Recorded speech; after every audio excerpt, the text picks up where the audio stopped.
Hello मेरे प्यारे 10th class के बच्चों, क्या हाल है आप सबके। आई होप बढ़िया होगे, बिल्कुल मज़ेदार आप लोगों की प्रिपरेशन चल रही होंगी और अच्छे से पढ़ रहे होगे। अब आप लोगों ने सभी ने अपने स्कूल्स में कम से कम एक प्री बोर्ड तो लिख दिया होगा अभी तक। दूसरे के लिए आप तैयार हैं, जनवरी के अंदर आपका सेकंड प्री बोर्ड हो जाएगा और उसके बाद बोर्ड बिल्कुल सर पर है। अब फर्स्ट प्री बोर्ड के शौक के बाद आप लोगों को ये तो समझ में आ गया है कि ऐसे ही तो हलवा नहीं है, ऐसे तो नंबर नहीं मिल जाएंगे, ठीक है ना। तो यहाँ पर मैं आप सब लोगों के लिए, आपकी हेल्प के लिए एक छोटी सी, बहुत ही एक क्रक्स के साथ एक वीडियो लेकर आ रही हूँ आप लोगों के लिए। ये मैंने टारगेट किया है स्पेशली स्टैंडर्ड मैथ्स के स्टूडेंट्स के लिए, बट बेसिक वाले स्टूडेंट्स भी इसको थोड़ा थोड़ा समझ सकते हैं। टॉपिक्स वही रहेंगे, बेसिक वही रहेगा।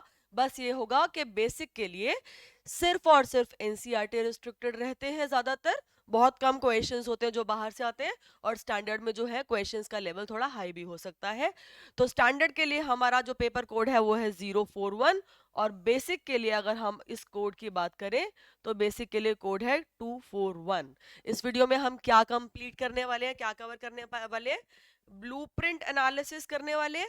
ये ब्लूप्रिंट मेरा या किसी और टीचर का बनाया हुआ नहीं है, सीबीएसई के गाइडलाइंस के अंडर जो ब्लूप्रिंट है, जो उन्होंने मार्किंग स्कीम दी है यूनिट वाइज, उसका एनालिसिस है।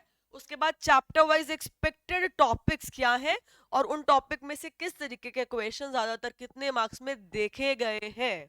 और तीसरी चीज, how to manage time in the examination. यहाँ पे मैं आपको एक चीज बिल्कुल क्लियर बताना चाहती हूँ बच्चे, इस चीज को अच्छे से समझ लेना। मैं ऐसा कहीं पे भी पूरी वीडियो में नहीं बोल रही कि यही क्वेश्चन आएगा, ठीक है। या मैं ये भी नहीं बोल रही कि मेरे प्रीवियस 10 ईयर्स के पेपर्स को मैंने उठाया, उनका एनालिसिस करा, ऐसा नहीं है। कोई भी टीचर ये चीज क्लेम नहीं कर सकता, क्योंकि पिछले 10 साल में बहुत बारी पेपर पैटर्न चेंज हुआ है। आपके पास टू टर्म सिस्टम भी आया है, कोविड के टाइम पर डिलीशन सिलेबस भी आया है, ऑब्जेक्टिव टाइप ओएमआर पर भी आया है, बहुत कुछ हुआ है ना। पैटर्न्स कंप्लीटली चेंज हुए हैं, केस स्टडी न्यू आई है, वैल्यू बेस्ड हट गए हैं, ठीक है ना, असर्शन रीजनिंग न्यू आया है। तो प्रीवियस 10 ईयर्स का एनालिसिस जैसी कोई चीज नहीं होती, बट चैप्टर वाइज किस चैप्टर में किस टॉपिक में से कितने नंबर के कौन से क्वेश्चंस बनते हैं जो एग्जामिनर्स के फेवरेट है, उसके बेसिस पे आपकी प्रिपरेशन थोड़ी मजबूत हो जाएगी कि क्या टॉपिक आपको जरूर करने हैं, जिनको आप किसी भी हाल में छोड़ना अफोर्ड नहीं कर सकते, और कौन से टॉपिक हैं जिनको अगर आप खाली एनसीईआरटी भी ढंग से ईमानदारी से कर जाओ तो भी आपके लिए सफिशिएंट रहेगा। एक एक चैप्टर का एनालिसिस डिटेल में है। आप लोगों से रिक्वेस्ट है, पूरी वीडियो को बड़े ही ध्यान से देखना। अपने जितने भी आपके स्ट्रॉन्ग पॉइंट्स हैं उनके ऊपर ज्यादा फोकस करना, अपने जितने भी वीक पॉइंट्स हैं उनको मजबूत करने की कोशिश करना। या अगर कोई ऐसा टॉपिक है जो आपको बहुत ही तंग कर रहा है, बहुत ही परेशान कर रहा है, जिसके बेसिस पे आपको लगता है कि ये तो मैं कर ही नहीं पा रहा हूँ या कर ही नहीं पा रही हूँ, या इसकी वजह से मेरा बाकी पेपर मिस हो रहा है, या बाकी टॉपिक में रिवाइज नहीं कर पा रही हूँ, तो ये देखो कि क्या वो 3 या 4 या 5 नंबर का क्वेश्चन इतनी वर्थ रखता है कि आप अपने बाकी 75 को कॉम्प्रोमाइज करो। तो ये वीडियो आपके लिए बहुत ही डिसीजन मेकिंग वीडियो बनने वाली है। अगर आपको अकेले में समझने में कोई भी प्रॉब्लम है, अपने पेरेंट्स को साथ बिठाइए, अपने टीचर्स को साथ बिठाइए, किसी को भी दिखाइए, अपने सिबलिंग्स को साथ बिठाइए, जो भी आपकी इसमें हेल्प कर सकते हैं। बट इस वीडियो को एंड तक देखना, और जितने जरूरतमंद आपके फ्रेंड्स हैं उनके साथ शेयर भी जरूर कीजिएगा। तो विदाउट एनी फर्दर डिले हम लोग चलते हैं। सबसे पहले इस चीज को समझते हैं, ये क्या है।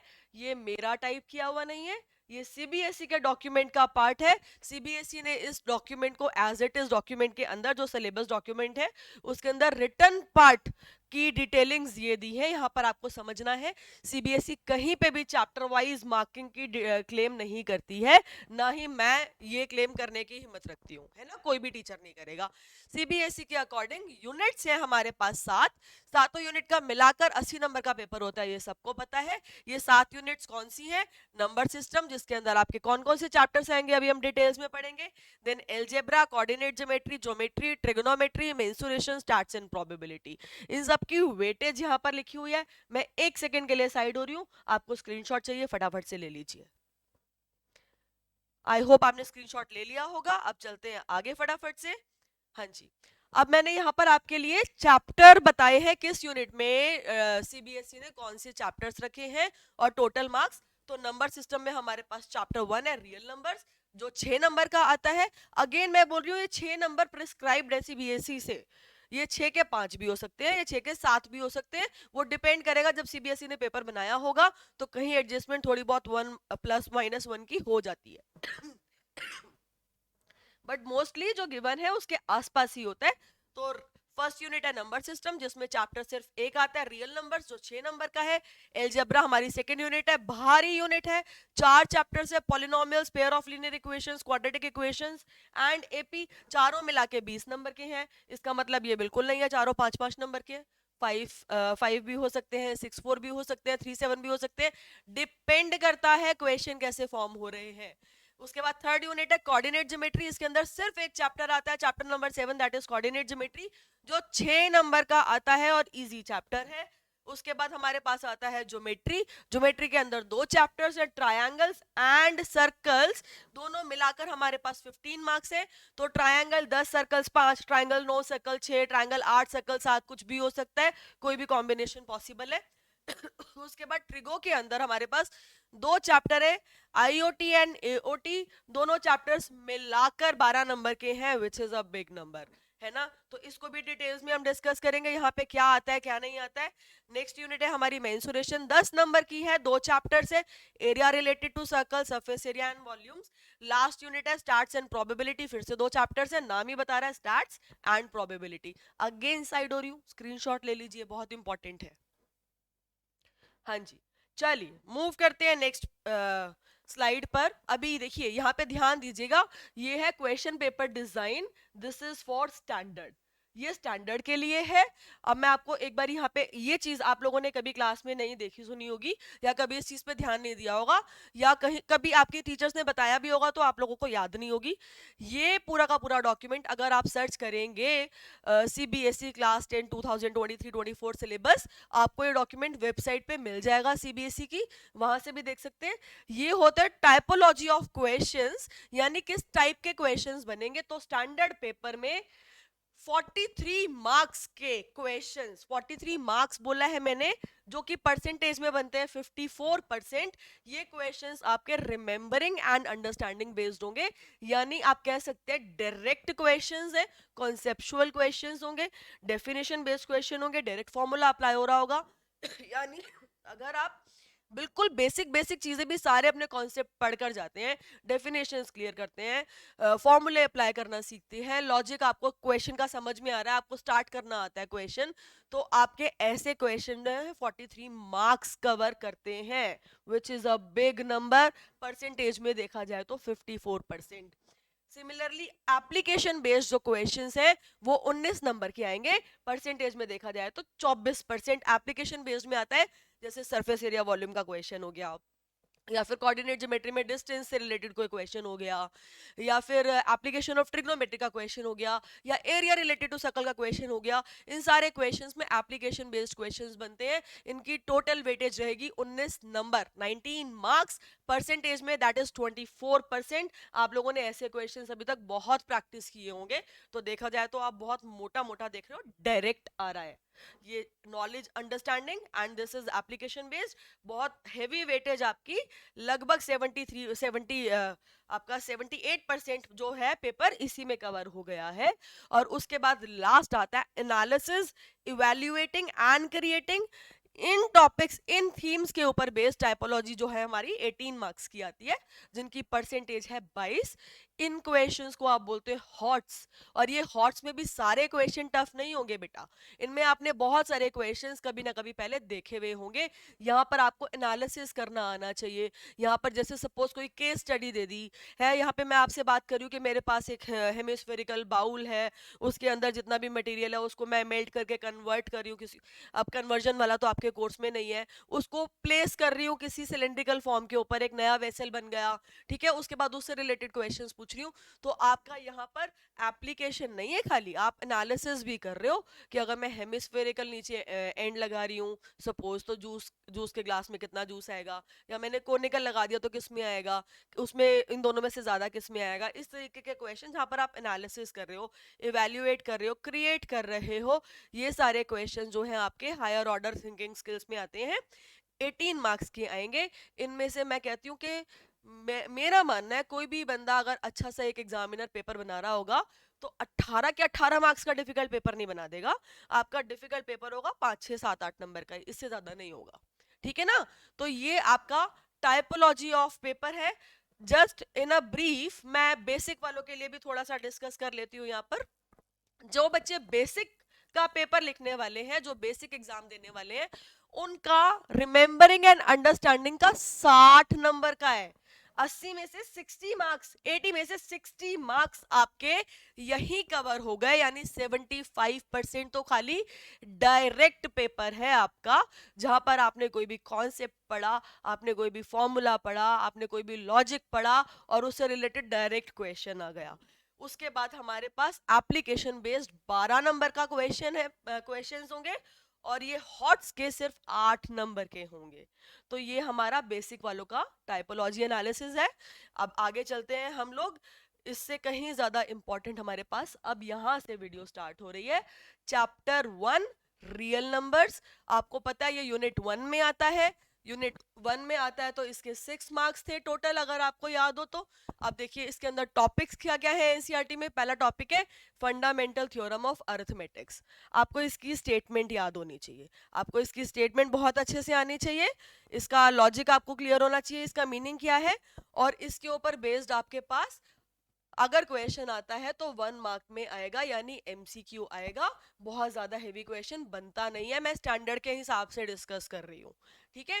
सेकंड टॉपिक हमारे पास है HCF and LCM by prime factorization, और उसका रूल। रूल क्या कहता है? HCF into LCM is equals to product of the numbers. यहाँ पे मैं पढ़ाऊंगी नहीं तुम्हें, ये रूल याद रखना, एक ही रूल है, ठीक है ना। मैंने पढ़ाने के लिए ये वाली वीडियो नहीं प्रिपेयर कर रही हूँ। इस टॉपिक के ऊपर भी आपका 1 मार्क का एमसीक्यू बहुत ज्यादा आता है। क्वेश्चन आएगा तो 2 मार्क में भी आ सकता है कोई छोटा मोटा क्वेश्चन। और अगर आप ध्यान से देख रहे हैं अपने स्कूल्स के पेपर, अपने फ्रेंड्स के स्कूल्स के पेपर, अपने ट्यूशन सेंटर्स के पेपर, अपने जो भी आपके पास ऑनलाइन सैंपल पेपर्स आ रहे हैं या प्रीवियस ईयर के पेपर्स, तो एक 1 मार्कर में एलसीएम एचसीएफ बेस्ड बड़ा फेमस क्वेश्चन, मतलब नंबर चेंज होकर चलता है कि if a is equal to x cube y square, b is equal to x raise to power 4 y raise to power 7, find the HCF. इस तरीके के question MCQ में बहुत देखे जा रहे हैं। और यहीं पर आपके पास 3 मार्क में इसकी वर्ड प्रॉब्लम बहुत आ रही है। वर्ड प्रॉब्लम जहां पे बोलते हैं कि हमारे पास एक स्कूल में या एक इंस्टीट्यूशन में अलग अलग सब्जेक्ट का एग्जाम है, जिसमें 25 बच्चे इस सब्जेक्ट के आ रहे हैं, 40 बच्चे इस सब्जेक्ट के आ रहे हैं, 70 बच्चे उस सब्जेक्ट के आ रहे हैं, और हमें एक रूम में 10 बच्चों को बिठाना है। बताइए कैसे कैसे सेटिंग करें, मैक्सिमम कैपेसिटी इतनी है। तो इस तरीके के क्वेश्चन वर्ड प्रॉब्लम 3 मार्क्स में आती है। उसके बाद हमारे पास क्वेश्चन आता है unit place digit in a raise to power n। ये क्वेश्चन 1 मार्क की वेटेज रखता है, इससे ज्यादा आएगा नहीं।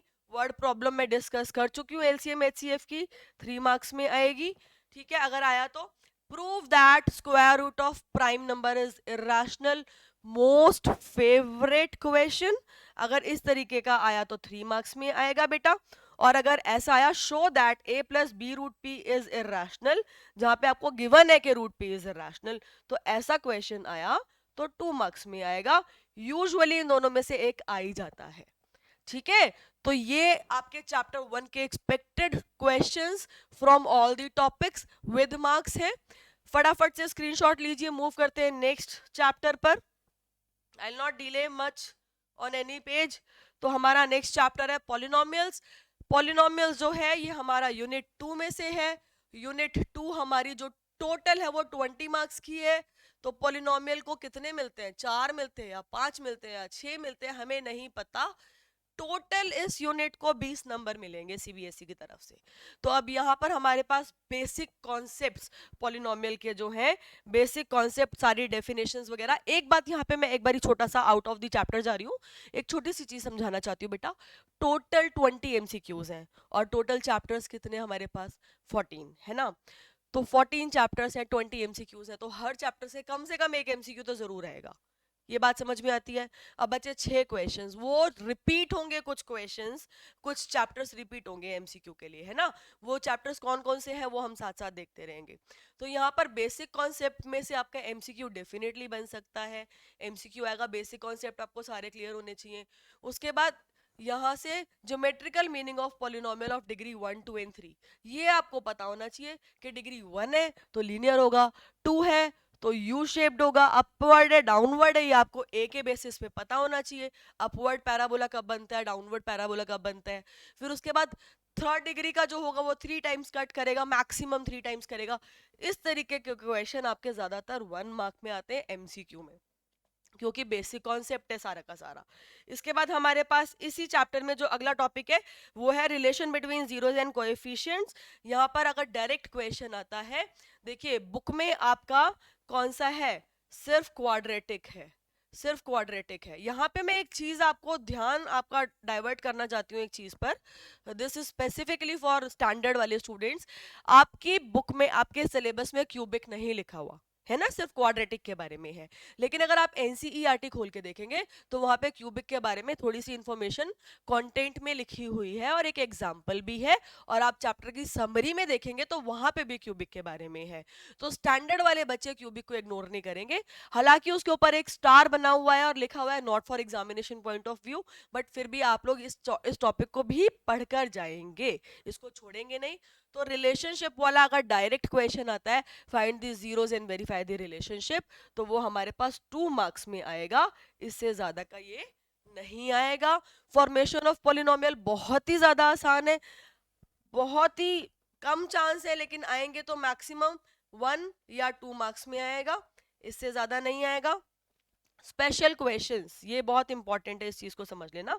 Special questions based upon alpha and beta, ये 2 में भी आ सकते हैं, ये 3 में भी आ सकते हैं। अब बोलोगे कि मैम ये स्पेशल क्वेश्चन कौन से हैं, तो अभी याद आ जाएंगे आपको। बोलेंगे alpha and beta are the zeros of the given polynomial, find the value of alpha by beta plus beta by alpha, इस तरीके के क्वेश्चन।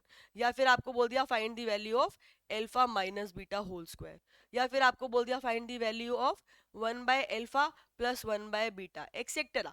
इस तरीके के क्वेश्चन जो है ये स्टैंडर्ड के पेपर में जरूर आ सकते हैं, इनको जरूर प्रैक्टिस कर लीजिएगा। जो कम से कम सिंपल इजी बेसिक वाले तो आपको आने ही चाहिए, आएगा तो 3 नंबर में आएगा। मेरे अकॉर्डिंग अगर मैं पेपर बनाऊं तो मैं पॉलिनोमियल्स को 4 नंबर दूंगी, बट अगेन पेपर मैं तो नहीं बना रही, तो यू नेवर नो, ठीक है ना, ये सिर्फ एक गेस है। चलिए अगले पेज पे चलते हैं। नेक्स्ट चैप्टर हमारे पास है pair of linear equations in two variable. Again ये चैप्टर आपका कहाँ से है बेटा, ये चैप्टर आपका एलजेब्रा से है, फिर से एलजेब्रा से है। यहाँ पर भी आपके relation and condition by comparing the coefficients, इसका एमसीक्यू बहुत ज्यादा बनता है, बहुत ज्यादा बनता है, तो 1 मार्क में आएगा। या फिर ऐसा हो सकता है आपको बोल दे के लाइंस पैरेलल है, फाइंड के, लाइंस इंटरसेक्टिंग है, फाइंड के, एंड सो ऑन। इस तरीके के क्वेश्चन अगर आ गए तो वो 2 मार्क्स में भी आ सकते हैं, 1 मार्क में भी आ सकते हैं। Graphical representation and finding the solution, graphical representation यानी आप पेयर को रिप्रेजेंट कर रहे हो और फिर ग्राफ के थ्रू सॉल्यूशन फाइंड कर रहे हो या रिलेशन फाइंड कर रहे हो। ये क्वेश्चन का मतलब है कि आपको 2 लीनियर इक्वेशंस गिवन है, आप उनको सॉल्व कर रहे हो, सॉल्व करके उनको प्लॉट कर रहे हो, मतलब उनके सॉल्यूशंस निकाल रहे हो, उनको प्लॉट कर रहे हो, प्लॉट करके उनका कॉमन सॉल्यूशन फाइंड कर रहे हो इफ दैट एग्जिस्ट। तो ये क्वेश्चन 3 मार्क्स में आएगा, 3 से कम में नहीं आ सकता, ग्राफिकल रिप्रेजेंटेशन है। अब आ जाते हैं methods of solving direct questions. अच्छा, मेथड्स यूजुअली मेंशन नहीं होता कि सब्स्टिट्यूशन करना है या एलिमिनेशन करना है, क्रॉस मल्टीप्लिकेशन तो रहा ही नहीं कोर्स में, यूजुअली मेंशन नहीं होता, तो आप कोई भी मेथड यूज कर सकते हैं। लेकिन आपके पास डायरेक्ट क्वेश्चन आने के चांसेस कम है। डायरेक्ट क्वेश्चन आया अगर तो ये 2 मार्क्स में आएगा। डायरेक्ट क्वेश्चन का मतलब है कि डायरेक्ट क्वेश्चन आ जाए कि find the solution of 2x plus 3y is equal to 7 and 5x minus 7y is equal to 4, ये हो गया डायरेक्ट क्वेश्चन। इतना डायरेक्ट क्वेश्चन अगर आया, बेसिक में तो डेफिनेटली आ सकता है, स्टैंडर्ड में अगर आया तो 2 नंबर से ज्यादा का नहीं आएगा। लेकिन सिंपल वर्ड प्रॉब्लम्स आ सकती हैं, आपकी बुक में जितनी भी है सारी आपको बहुत अच्छे से आनी चाहिए। वर्ड प्रॉब्लम आएगी तो 3 मार्क्स में आएगी। और यहाँ पर मैंने फिर से लिखा है reducible to linear equations in two variable, NCERT से हटा दिया गया है, एनसीईआरटी में नहीं है equations reducible to linear equation in two variable. But अगर आप सैंपल पेपर्स देख रहे हो, अगर आप सीबीएसई के इशूड पेपर्स देख रहे हो, एडिशनल क्वेश्चन पेपर देख रहे हो, अलग अलग पब्लिकेशंस के क्वेश्चंस देख रहे हो, इनफैक्ट सपोर्ट मटेरियल देख रहे हो अगर डायरेक्टरेट ऑफ एजुकेशन का, तो इन सब जगह ऐसे क्वेश्चंस हैं। Reducible to L to V का क्या मतलब है, ऐसे equation 1/√x plus 3/√y is equals to 2, and दूसरी इक्वेशन दे दी 2/√x minus 7/√y is equals to 7। Find कीजिए x एंड y।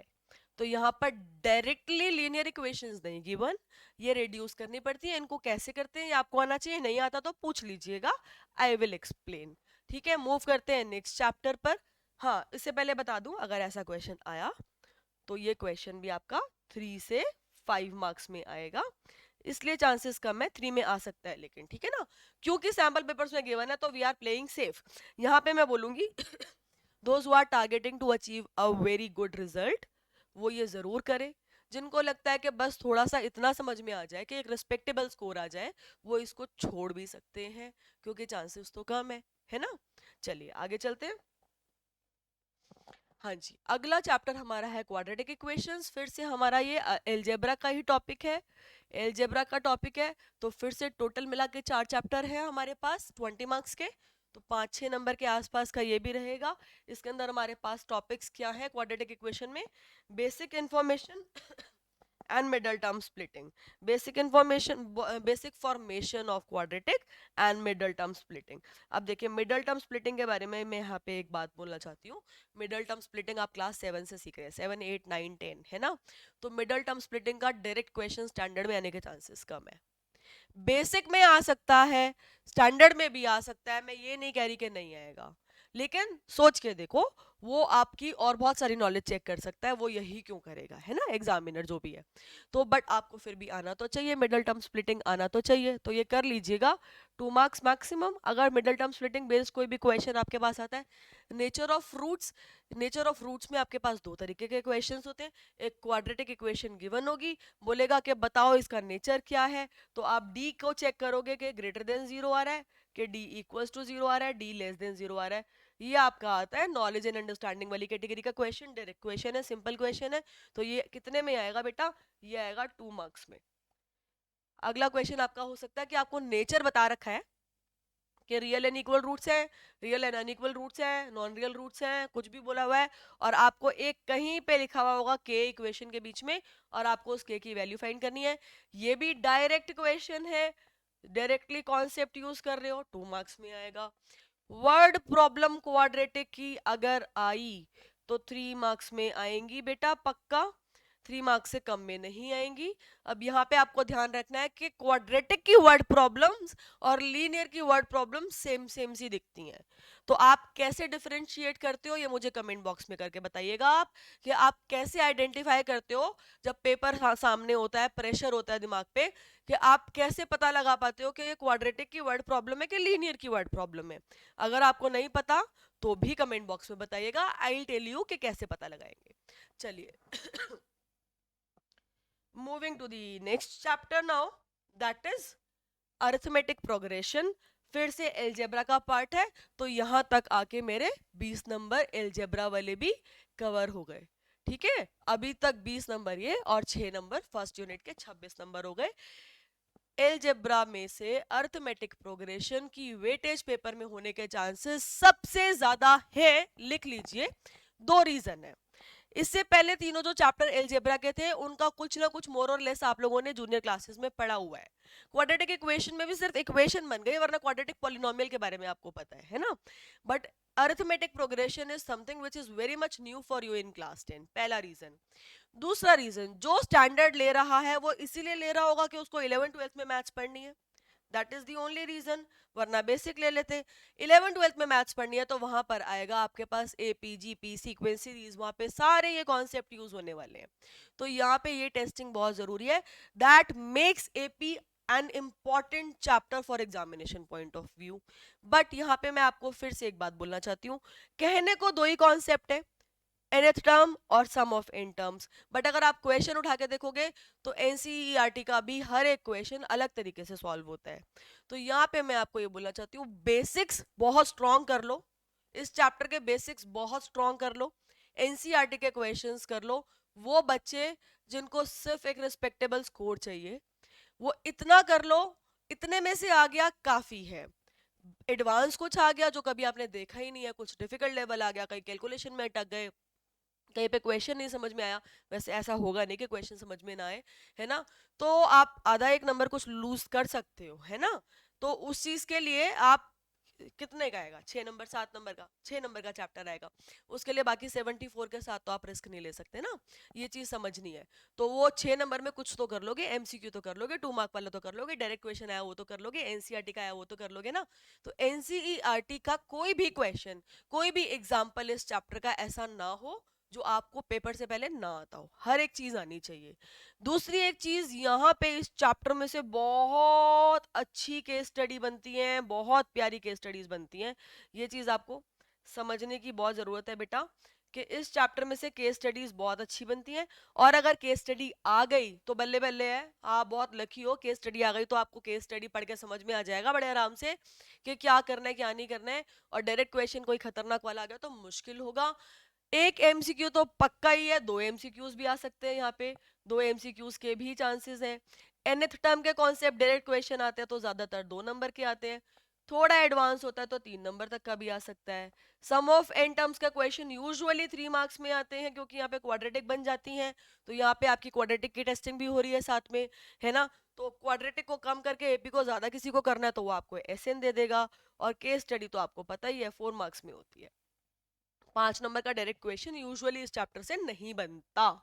ठीक है, चलिए मूव करते हैं नेक्स्ट पर। नेक्स्ट है हमारे पास ट्रायंगल्स। ट्रायंगल्स हमारा जो चैप्टर है वो ज्योमेट्री का पार्ट है। ज्योमेट्री का पार्ट बेटे एक मिनट, ट्रायंगल जो है वो हमारा ज्योमेट्री का पार्ट है। ज्योमेट्री टोटल मिला के हमारी 15 नंबर की है। ज्योमेट्री टोटल कितनी मार्क्स की है, 15 मार्क्स की है। तो ट्रायंगल्स क्या कॉम्बिनेशन बनाएंगे भगवान जाने, ये बनाएंगे, ये बनाएंगे, ये बनाएंगे, ये बनाएंगे, क्या पता क्या बनाएंगे, हमें नहीं पता, है ना, कुछ भी हो सकता है, एग्जामिनर के मूड पे डिपेंड करता है। चलिए, तो definition and criteria based questions बनते हैं पहली चीज, यानी जिसके अंदर सिमिलैरिटी के क्राइटेरियाज यूज हो रहे हैं डायरेक्ट। तो यहाँ पे जितने भी क्वेश्चंस बनेंगे ये कैसे क्वेश्चंस होंगे, जो डायरेक्ट होंगे। डायरेक्ट क्वेश्चन आपके ट्रायंगल्स में भी, क्योंकि आप सिमिलैरिटी कर रहे हो तो 3 मार्क्स में ही आएंगे, उससे कम में नहीं आ पाएगा। बीपीटी आने के चांसेस बहुत ज्यादा हैं। बीपीटी ऐसे भी आ सकता है, state and prove basic proportionality theorem. In that case आपको स्टेटमेंट याद होनी चाहिए, इन दैट केस फिगर के भी मार्क्स होते हैं, given to prove construction everything you have to write. या फिर ऐसा भी हो सकता है स्टेटमेंट दी हो साथ में एक टेल क्वेश्चन दिया हो, अगर खाली बीपीटी आई तो 3 मार्क्स की आएगी। स्टेट एंड प्रूव आया, स्टेट एंड प्रूव बीपीटी आया तो 5 नंबर में भी आ सकता है। और अगर बीपीटी की स्टेटमेंट और टेल क्वेश्चन है तो 5 नंबर में आएगा। तो यहाँ पे देखो बहुत सारे कॉम्बिनेशंस हैं, बहुत सारे, है ना। और बीपीटी बेस्ड एमसीक्यू तो बड़े आराम से 2 3 बन जाते हैं, 2 तो आ ही जाएंगे, 2 एमसीक्यू बड़े आराम से। तो इन शॉर्ट अगर मैं कहूँ तो 5 नंबर और 3 8 नंबर और 2 10 नंबर तो इस चैप्टर के बड़े ही प्यार से दिए जा सकते हैं, ठीक है ना। तो ये चैप्टर भी बहुत इंपॉर्टेंट है, इसके अंदर बहुत इंपॉर्टेंट कॉन्सेप्ट है बीपीटी का प्रूफ, उसको छोड़ेंगे नहीं, उसके ऊपर बेस्ड क्वेश्चन जरूर करेंगे। एनसीईआरटी का हर क्वेश्चन हर एग्जाम्पल जरूर आना चाहिए कम से कम, 2 ही कॉन्सेप्ट है। चलिए मूव करते हैं नेक्स्ट चैप्टर पे। नेक्स्ट चैप्टर हमारे पास है कोऑर्डिनेट ज्योमेट्री, चैप्टर नंबर 7, अपने आप में एक यूनिट है।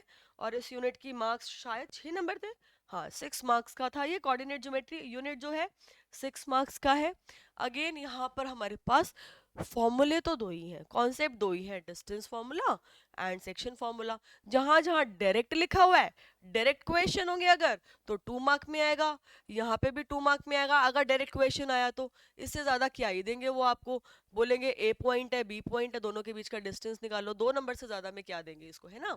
इसके बाद shape based questions. Shape based questions कौन से होते हैं बेटा, आपको कोऑर्डिनेट्स गिवन है 4 और बता रहा है, बोल रहा है कि आइडेंटिफाई करो कि कौन सा क्वाड्रिलेटरल है, या 3 गिवन है और बोल रहा है आइडेंटिफाई करो कौन सा ट्रायंगल है ना।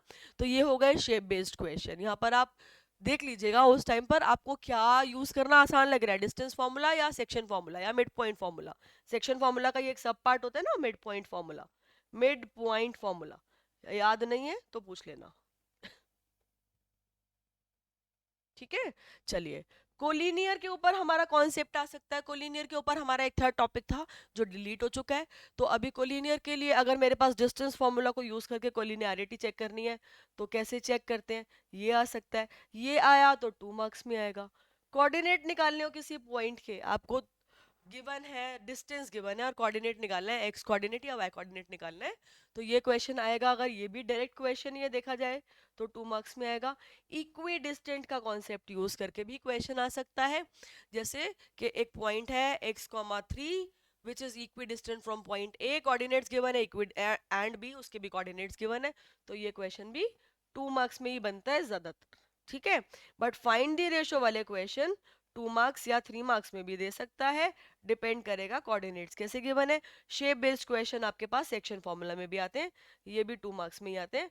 तो 6 नंबर बनाने हैं तो 3 + 2 + 1 बड़े आराम से बन जाएगा। 1 इज फॉर एमसीक्यू, एमसीक्यू तो कहीं से भी आ सकता है, उसकी कोई गारंटी नहीं है ना। तो आपके पास ये चैप्टर हो गया 6 नंबर में। ज्यादातर क्वेश्चन यहाँ से 2 मार्क्स के बनते हैं। इजी चैप्टर है, छोड़ के मत जाइएगा, एनसीईआरटी कर लीजिएगा। नेक्स्ट चैप्टर है हमारे पास इंट्रोडक्शन टू ट्रिगोनोमेट्री। अगेन ये ट्रिगो का पार्ट है। टोटल मिला के दोनों चैप्टर्स की 15 नंबर की वेटेज है। यहाँ पे ध्यान से समझना, 2 चैप्टर मिलाकर 15 नंबर की वेटेज है और दोनों चैप्टर से एक्सपेक्टेड है टोटल मिला के 3 एमसीक्यूज बनेंगे, ठीक है ना। 3 एमसीक्यूज दोनों चैप्टर से मिलाकर बनेंगे। तो बेसिक कॉन्सेप्ट बहुत मजबूत रखना। Direct T ratio based question जहाँ पे पाइथागोरस थ्योरम यूज करते हैं।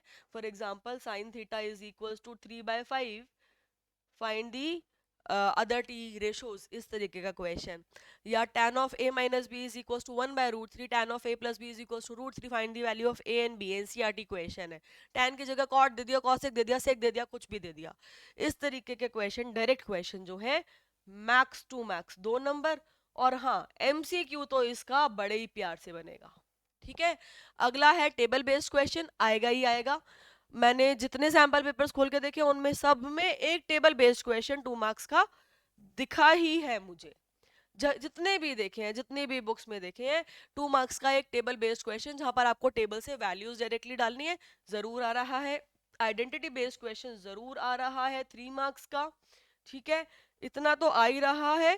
Introduction of trigonometry, introduction to trigonometry से केस स्टडी नहीं बनती है बेटा, केस स्टडी बनेगी एप्लीकेशन ऑफ ट्रिग्नोमेट्री से। अब यहाँ पे एक बार देख लेते हैं, 3 और 2 5 और 2 7, 7 नंबर तो ये हो गए, टोटल 15 है, बाकी दूसरे चैप्टर से आएंगे। बट यहाँ पर आप उम्मीद करना 5 नंबर में क्वेश्चन ट्रिगो का आपका किसी को बनाना ही होगा, कॉम्प्लिकेटेड तो बना सकता है लेकिन चांसेस कम है। अब आ जाते हैं इधर, एमसीक्यू भी यहाँ पे भी आप लगा लीजिए, 2 एमसीक्यू लगभग आ सकते हैं बड़े प्यार से। और या तो यहाँ पर एक 5 नंबर का क्वेश्चन आएगा, ठीक है, या फिर यहाँ पे एक केस स्टडी आएगी। और अगर केस स्टडी आ रही है 4 नंबर की तो उसको मर्ज कर देंगे एक 3 नंबर की छोटे से क्वेश्चन के साथ। तो 7-8 नंबर का चैप्टर ये हो गया, 7-8 नंबर का पहले वाला हो गया, दोनों मिलाकर हो गए 15 नंबर। अब मैं आपको यहाँ पे एक और चीज बताना चाहती हूँ, क्योंकि ट्रिगो आपको तंग करती है। जो बच्चे फुल का टारगेट कर रहे हैं उनके लिए नहीं है ये, डिस्क्लेमर है ये।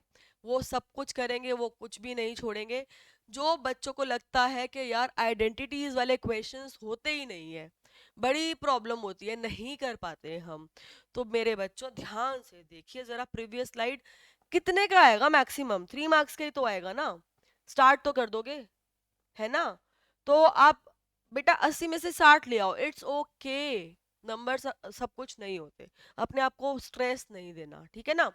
बाकी जो आपके अच्छे टॉपिक है, जो आपके मजबूत टॉपिक है ना, उनके ऊपर ज्यादा मेहनत कर लो। वहां पे कोशिश करो कि आधा नंबर भी ना कटे, है ना। यहाँ पे 3 नंबर के क्वेश्चन में बेसिक स्टार्ट भी कर दोगे, अगर आप 1-2 स्टेप भी सही कर लोगे तो 1 नंबर 1.5 नंबर कुछ तो मिल ही जाएगा ना। तो इस तरीके से सोचो अपनी वीकनेसेस और अपनी स्ट्रॉन्ग पॉइंट्स को। हाँ, लेकिन फिर भी मैं ये बोलूंगी कि बेटा गिव अप नहीं करना, क्योंकि पढ़ना तो है ही। अगर 11th-12th में मैथ्स पढ़ना है तो यहाँ पर कम से कम एनसीईआरटी के हर क्वेश्चन आपको जरूर आते हो, एक्स्ट्रा क्वेश्चंस मत करो चाहे, ठीक है। समझ में आई बात? आगे चलते हैं। अगला चैप्टर है सर्कल्स, ये हमारा ज्योमेट्री का पार्ट है। एक मिनट रुकिएगा जरा आप लोग। हाँ जी, अगला चैप्टर हमारा सर्कल से ज्योमेट्री का पार्ट है। ट्राइंगल्स एंड सर्कल्स मिला के 15 नंबर के आते हैं। मैंने ट्राइंगल्स ही आपको लगभग 9 नंबर का गिनवा दिया था। सर्कल्स में हमारे पास दो ही क्वेश्चंस हैं, दो ही टॉपिक है। एक तो इन दोनों थ्योरम्स का प्रूफ जरूर कर लीजिएगा बेटा, क्योंकि हमारे पास बीपीटी के अलावा ये दोनों थ्योरम्स हैं कोर्स में। तो इन दोनों थ्योरम्स का प्रूफ आपको जरूर जरूर आना चाहिए। कौन सी थ्योरम्स के शॉर्टेस्ट डिस्टेंस होता है सेंटर से, एक तो वो वाली थ्योरम है टेंजेंट का दूसरी है length of the tangents from an external point is equal. ये दो थ्योरम जरूर करनी है। क्वेश्चंस जो है लेंथ बेस्ड आते हैं या एंगल बेस्ड आते हैं। Length of the tangent based मतलब आपको टेंजेंट गिवन होंगे, कुछ कुछ वैल्यूज कहीं कहीं गिवन होंगी है, और आपको टेंजेंट की लेंथ निकालनी होगी। या ये जो ट्रायंगल बन रहा है इसके पेरीमीटर से रिलेटेड कुछ होगा, या एक और टेंजेंट बना देंगे है, पेरीमीटर हाफ करके दिखाना होगा। इस तरीके के क्वेश्चंस टेंजेंट बेस्ड हमारे पास बहुत आ रहे हैं। क्वेश्चन हम नहीं डिस्कस कर रहे अभी डिटेल में। या फिर एंगल बेस्ड आएंगे, जहां पर आपको टेंजेंट गिवन होंगे एक या दो, और उसके बाद आपसे कहीं यहाँ का कोई एंगल पूछ लेंगे कितना है, या किसी और तरीके का बना हुआ एंगल पूछ लेंगे, है ना। तो क्वेश्चन नहीं डिस्कस कर रहे हम डिस्कस कर रहे हैं क्या, टेंजेंट बेस्ड क्वेश्चन 2 नंबर में बनता है यूजुअली, और एंगल बेस्ड 3 मार्क्स में बनता है। तो देखो 2 और 3 के लिए हमारे पास बहुत सारे ऑप्शंस हैं, बहुत सारे। 5 के लिए अभी नहीं आ रहे इतने, है ना। देखते हैं 5 नंबर में क्या आएगा। आगे चलते हैं, moving to the next thing, area related to circles. अब आ गया चैप्टर हमारा ऐसे वाला, जहां पर हमें कैलकुलेशंस भी मिलेंगी। बिल्कुल मत सोच के बैठना कि आपको थाली में परोसा जाएगा आंसर। आपको डेफिनेटली ऐसे क्वेश्चंस आ सकते हैं, डेफिनेटली ऐसे कैलकुलेशंस आ सकती हैं which will take time. 18 number HOTS है, भूलना मत, है ना। तो हॉट्स के अंदर डिफिकल्ट कैलकुलेशन वाला पार्ट भी आता है। तो डायरेक्ट क्वेश्चन अगर आ गया एरिया रिलेटेड टू सर्कल का, किसका, सेक्टर का पूछ लेगा, है ना। एरिया ऑफ सेक्टर पूछ लेगा, एरिया ऑफ सेगमेंट पूछ लेगा डायरेक्ट, या फिर लेंथ ऑफ आर्क पूछ लेगा, लेंथ ऑफ आर्क पूछ लेगा। डायरेक्ट क्वेश्चन अगर आ गया जहां पे दिमाग ही नहीं लगाना, सिर्फ फॉर्मूला लगाना है, तो वो आता है हमारे पास इस चैप्टर से 3 मार्क्स में। क्यों, क्योंकि कैलकुलेशंस होती हैं। ठीक है, यहाँ पे भी जो सेगमेंट वाला है ना, उसके अंदर 120 वाला ध्यान रखना, आप उसके अंदर ट्रिगो वाला फॉर्मूला नहीं यूज कर सकते हो। ठीक है, इस चीज का ध्यान रखिएगा, बिल्कुल अलाउड नहीं है सीबीएसई में। अगला, अगर मेरे पास इनडायरेक्ट क्वेश्चन आ सकता है या फिर कोई ज्यादा कैलकुलेशंस आ गई हमारे पास इसमें से, तो ये 3 मार्क्स में भी आ सकता है और ये 5 मार्क्स में भी आ सकता है। अगर सपोज मैं आपको कुछ कुछ भी ऐसा कॉम्प्लिकेटेड सा क्वेश्चन दे दूं कि मेरे पास ये एक स्क्वायर है और मुझे ये नॉन शेडेड रीजन, ये शेडेड रीजन निकालना है, थोड़ा सा कॉम्प्लिकेट कर दिया थोड़ा सा, और ये क्वेश्चन 5 नंबर का बन जाएगा बड़े आराम से, क्योंकि कैलकुलेशन भी है, थिंकिंग भी है, एप्लीकेशन भी है, सब कुछ है इसके अंदर, है ना। तो ये एक चैप्टर ऐसा है जिसमें आपके 3 नंबर के क्वेश्चन तो बनेंगे ही बनेंगे, एमसीक्यू तो आना ही आना है, 5 नंबर का क्वेश्चन भी बन सकता है। या फिर 5 मार्क के क्वेश्चन में एक 3 मार्क का डिफिकल्ट क्वेश्चन पूछ लिया और एक 2 मार्क का कुछ इजी सिंपल उसके बारे में पूछ लिया, ठीक है। या फिर ट्राइंगल को मर्ज कर दिया क्योंकि दोनों के दोनों सेम यूनिट से हैं, ठीक है। मूविंग टू नेक्स्ट, नेक्स्ट हमारे पास है surface area volume. Again very very very much important chapter for 5 mark questions. यहाँ पर आपके एमसीक्यूज तो बनेंगे ही, एक या दो। यहाँ पर आपका सरफेस एरिया बेस्ड क्वेश्चन अगर आया, देखिए यहाँ पे आपको समझनी है एक चीज, वॉल्यूम बेस्ड क्वेश्चंस जो है ना, कॉम्बिनेशन ऑफ फिगर्स के, वो आसान होते हैं, वो इजी होते हैं, उनकी कैलकुलेशन आसान होती है। क्या है, एक कोन के ऊपर एक हेमिस्फीयर रख दिया, दोनों की वॉल्यूम ऐड ही तो करनी है। एक कोन में से एक स्कूप निकाल लिया, हेमिस्फेरिकल वॉल्यूम माइनस ही तो करनी है। तो volume based question usually 3 marks में आता है, ठीक है। अगर साथ में कॉस्टिंग भी पूछ ली तो वो बढ़ा देगा, लेकिन चांसेस कम है।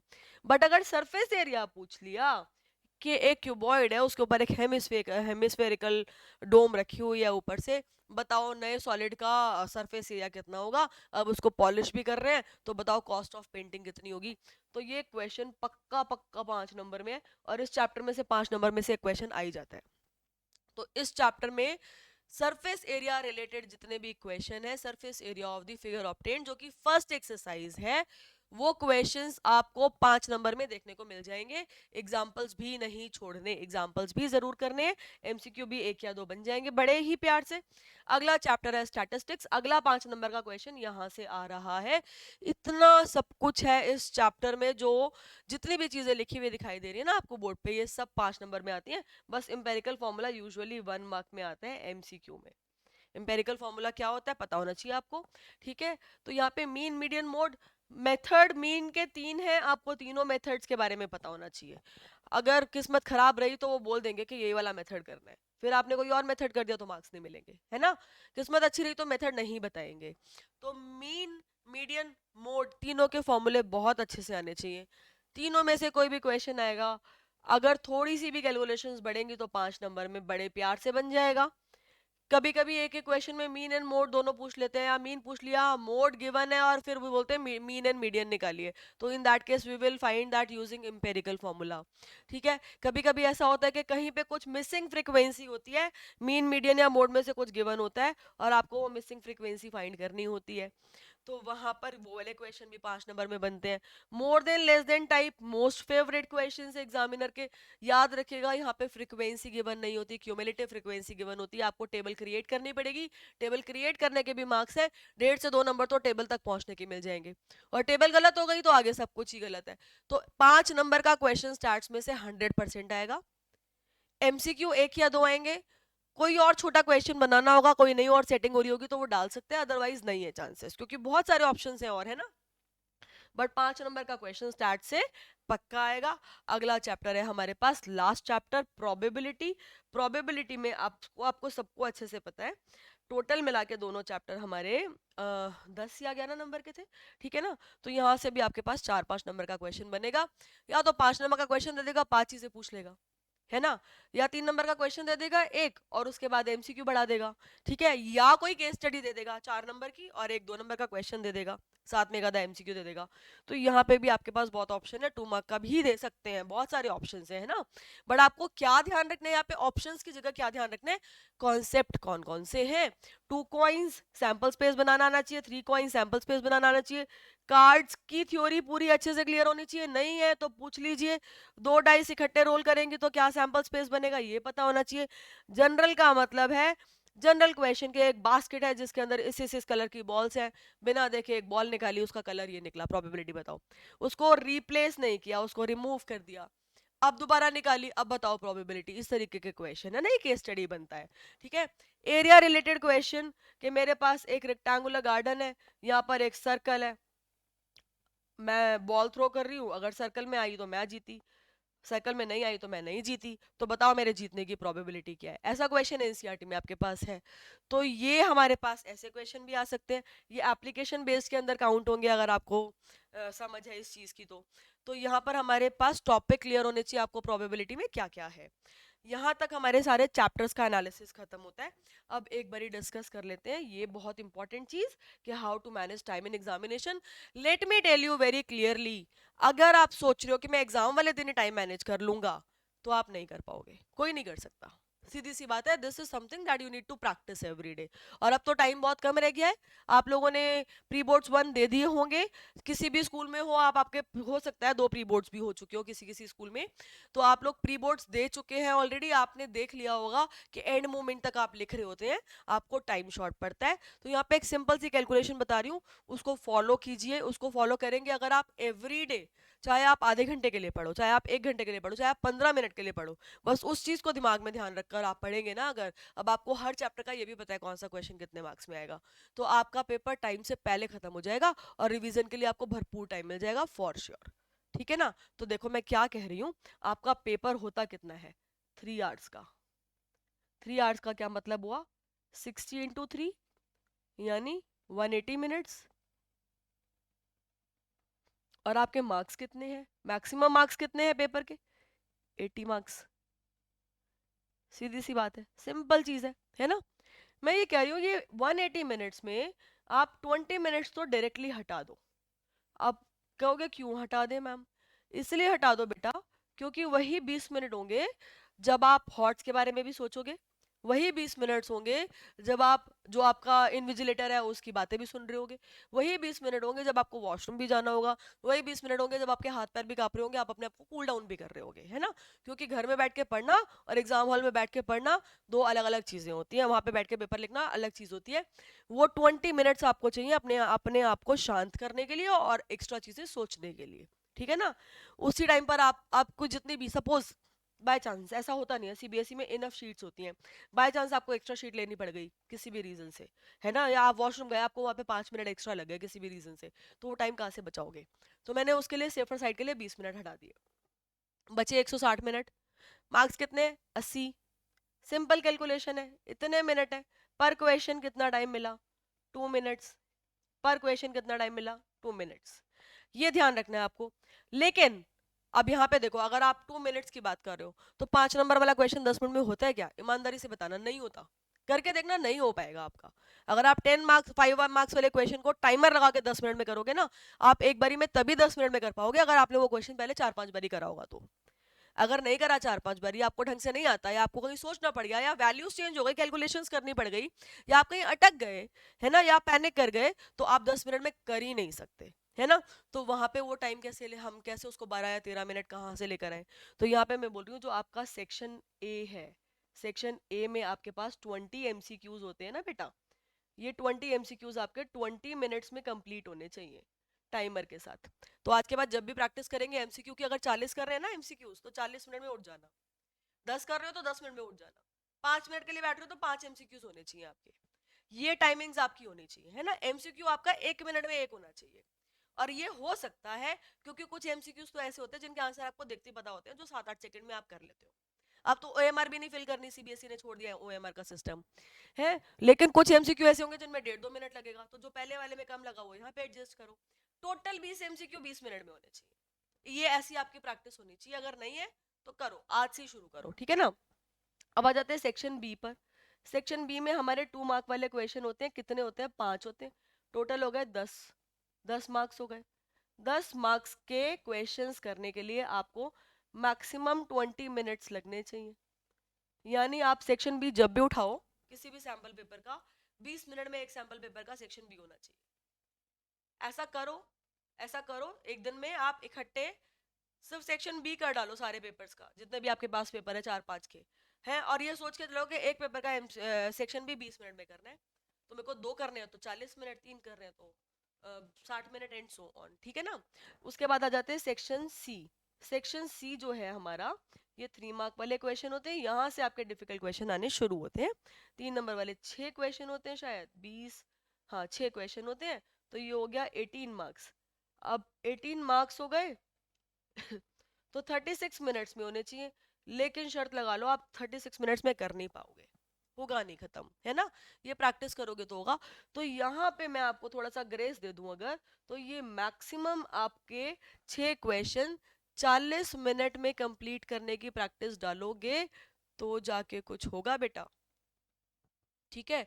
उसके बाद आ जाते हैं सेक्शन डी पर। सेक्शन डी हमारे पास क्या है? 5 नंबर वाले क्वेश्चन है। कितने होते हैं? 4 होते हैं। 20 मार्क्स हो गए टोटल। 20 मार्क्स के लिए होने चाहिए 40 मिनट। लेकिन 40 मिनट नहीं बेटा, इसमें ज्यादा टाइम लग जाता है। तो इसको अप्रोक्सीमेटली मान लो 50 मिनट। 10 मिनट एक्स्ट्रा दे दिए मैंने आपको, ठीक है ना। और सेक्शन ई जो कि केस स्टडी है, यहाँ पर आपके पास 4 नंबर की 3 केस स्टडी होती हैं। 12 मार्क्स हो गए। 12 मार्क्स कितनी देर में होने चाहिए? 24 मिनट में। लेकिन आधे घंटे में तो एक ही केस स्टडी कर पाते हैं आप।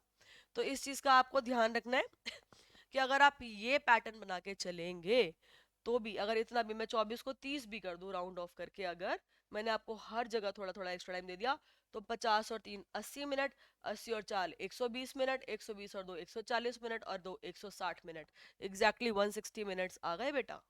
समझ में आई बात? ये कैलकुलेशन आपको एग्जाम से पहले या एग्जाम में खुद करने का टाइम नहीं मिलेगा। ये कैलकुलेशन करके दे रही हूँ आपको पहले से, इसको फॉलो कर लीजिए। एवरीडे बेसिस पे करें। ये मत सोचना आखिरी दिन मैं ऐसा कर लूंगा, एग्जाम वाले दिन नहीं होगा, ठीक है ना। इसके साथ तैयारी करो। बिलीव मी, पेपर में आप ये 20 मिनट बचा ही लोगे डिफिकल्ट क्वेश्चंस के लिए और रिवीजन के लिए, अगर आप ऐसी तैयारी करते हो तो। विद दिस मैं एंड कर रही हूँ इस वीडियो को। आप लोगों की थोड़ी सी हेल्प करना चाहती थी, आई होप आपके लिए हेल्पफुल होगा। अगर है तो भी बताइएगा, अगर आपको लगता है हेल्पफुल नहीं है और हम कुछ इससे बेटर चाहते हैं या हमारे कोई डाउट्स हैं तो वो भी पूछिएगा। I am always there to help you. पढ़ते रहिए, मेहनत करते रहिए, आप डेफिनेटली कामयाब होंगे, अच्छे मार्क्स लेकर आएंगे सब लोग। All the best for your exam, God bless you all.